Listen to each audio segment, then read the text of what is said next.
Shalom Mashpaka. May peace, serenity, and prosperity be multiplied unto you all.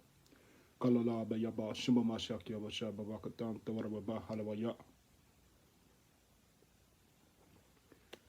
right, so I want to take the time to really speak the prophecy of what's to come to Babylon. It's been put on my spirit to go ahead and address this and to let it be known to all who are listening to the words of Yah through this vessel. We're going to talk about the burden of Babylon, the judgment to come to these Babylonian constructs. Because one thing we know is that Babylon is ass backwards and is ran by a foolish, miserable, and demented people. Everybody who's in support of Babylon fits those three characteristics. And we're going to get into it. We're going to go by the way of the prophet Isaiah. Isaiah chapter 13, starting from the top. The burden of Babylon, which Isaiah the son of Amos did see. Lift up ye, Salaki, lift ye up a banner upon the high mountain. Exalt the voice unto them. Shake the hand, that they may go into the gates of the nobles. So that's what I'm doing right now by the way of Isaiah the prophet's writings.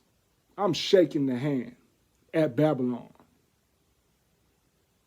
letting the judgment of Babylon be known. Verse 3, I have commanded my sanctified ones. I have also called my mighty ones for mine anger, even them that rejoice in my highness. So this is the Most High saying he is calling those he appointed, and he's commanding us in this judgment that's to come to Babylon. He's commanding us to let it be known. Verse 4, the noise of a multitude in the mountains, like as of a great people, a tumultuous noise of the kingdoms of nations gathered together. The Lord of hosts mustereth the host of the battle. They come from a far country, from the end of heaven. They come from a far country, from the end of heaven. Even the Lord and the weapons of his indignation to destroy the whole land. So verse 5 lets it be known that this is going to be a supernatural event. That the judgment to come on Babylon will be coming from on high. They come from a far country, from the end of heaven, even the Lord and the weapons of his indignation. So this isn't going to be a carnal smiting, Mashpaka. Oh yeah, the angels, the chariots, and Yahweh Shah are those that come from a far country, from the end of heaven. And his weapons of his indignation. So these are the supremely divine weapons. The angels, the chariots, and Hamashiach. Verse 6. Howl ye, for the day of the Lord is at hand. It shall come as a destruction from the Almighty. Therefore shall all hands be faint, and every man's heart shall melt. So Mashpikah, the judgment of Babylon will not be pretty. It is not anything that we're going to be able to take comfortably. Yahweh says, therefore shall all hands be faint, and every man's heart shall melt. So guess what? On that mighty day of the Lord, we all are going to be fearful. We all are going to be in awe. Even everybody in the truth that speaks on this, that cry out for the destruction of Babylon, they too will be in fear. I myself will be in fear on that day. And if you're smart and you have any holy wisdom, you will be too. Verse 8, and they shall be afraid. Pangs and sorrows shall take hold of them. They shall be in pain as a woman that travaileth. They shall be amazed one at another. Their faces shall be as flames. Further context on how the inhabitants of this earth will be on that mighty day. Verse 9, behold, the day of the Lord cometh, cruel, both with wrath and fierce anger, to lay the land desolate, and he shall destroy the sinners thereof out of it. Who are these sinners, Mashpikah? The wicked 2/3 Israelites and the heathen nations and anybody that is at enmity with the Most High. The majority of this world will be destroyed on that day. Verse 10, for the stars of heaven and the constellations thereof shall not give their light. The sun shall be darkened in his going forth, and the moon shall not cause her light to shine.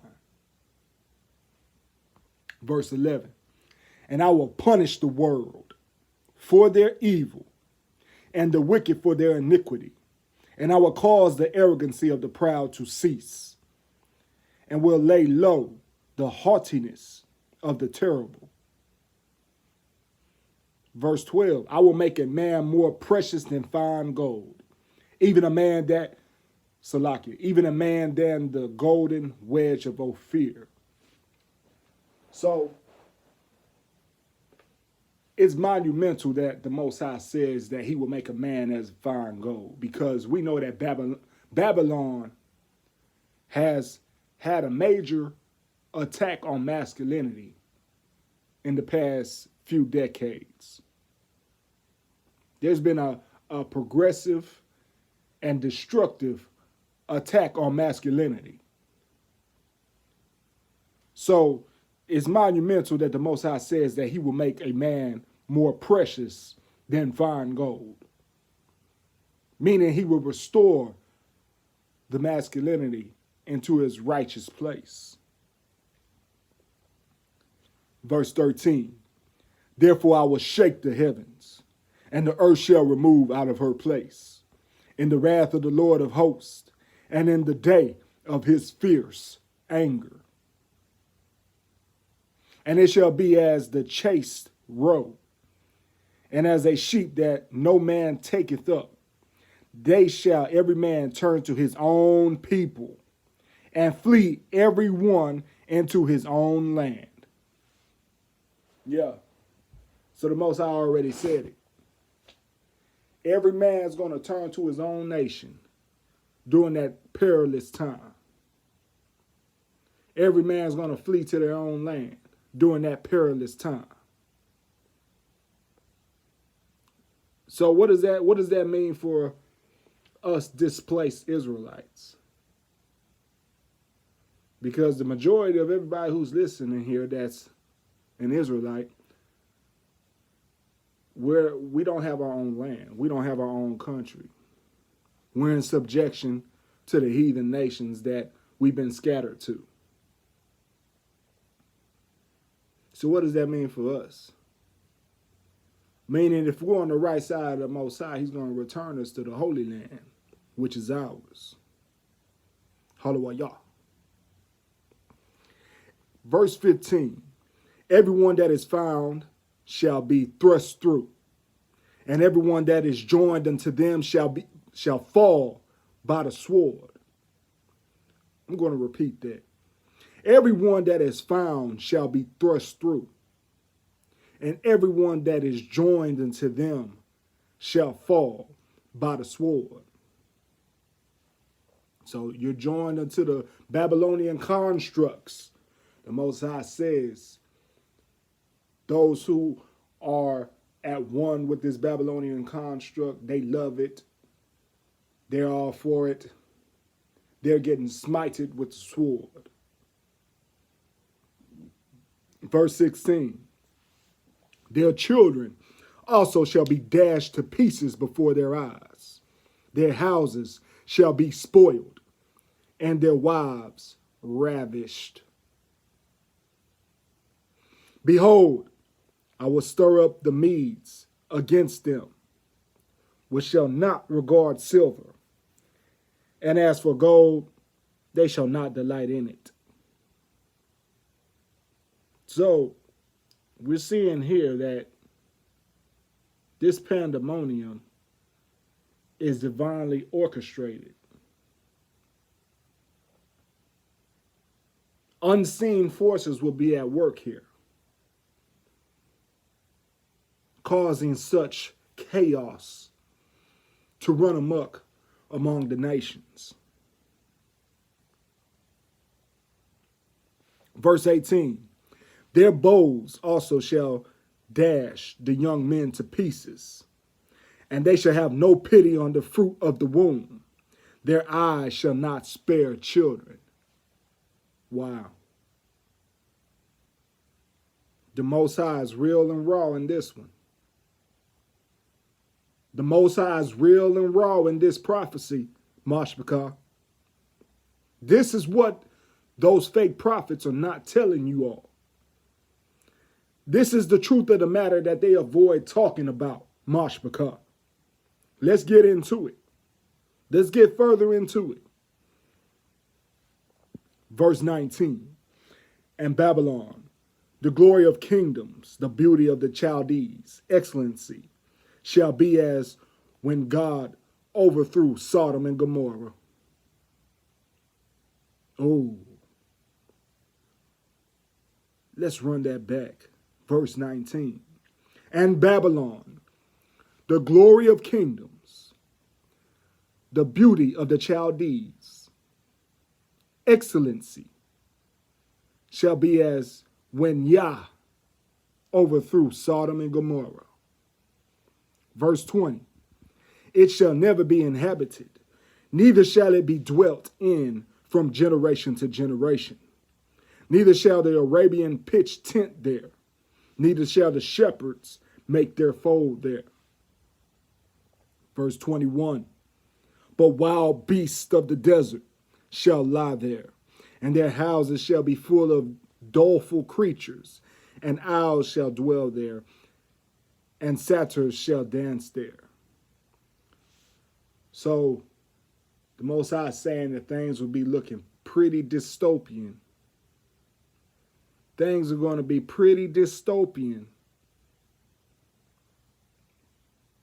It's going to be much like the movie, The Book of Eli. Verse 22. And the wild beasts of the island shall cry in their desolate houses, and dragons in their pleasant palaces. And her time is near to come, and her days shall not be prolonged. Who? That is a description of the judgment to come on Babylon. I pray that every one of you who hears this